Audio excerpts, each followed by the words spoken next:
بسم اللہ الرحمن الرحیم۔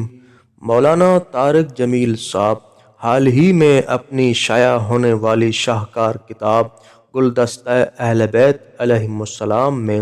ایک روایت لکھتے ہیں، جس روایت کو پڑھ کر انسان سمجھ سکتا ہے کہ رسول اللہ صلی اللہ علیہ وآلہ وسلم سب سے زیادہ کس سے محبت کرتے تھے۔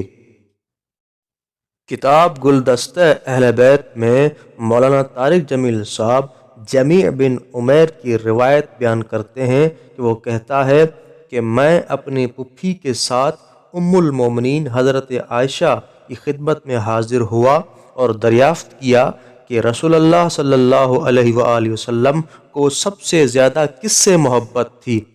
تو ام المومنین بی بی عائشہ نے جواب دیا، حضرت فاطمہ سلام اللہ علیہا سے۔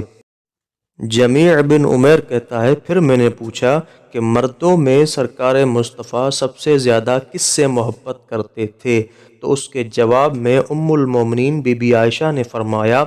مردوں میں سب سے زیادہ سرکار مصطفیٰ جناب فاطمہ زہرا سلام اللہ علیہا کے شوہر یعنی حضرت علی علیہ السلام سے محبت کرتے تھے۔ جہاں تک میں جانتی ہوں علی بہت زیادہ روزے رکھنے والے اور بہت زیادہ رات کو عبادت کرنے والے تھے۔ اگر آپ کو یہ ویڈیو پسند آئی ہے تو لائک کریں اور اپنے اظہار خیال کمنٹ میں بیان کریں، اور اگر اسی طرح کی ویڈیوز آپ دیکھنا چاہتے ہیں تو ہمارے چینل کو سبسکرائب کریں۔ بہت شکریہ۔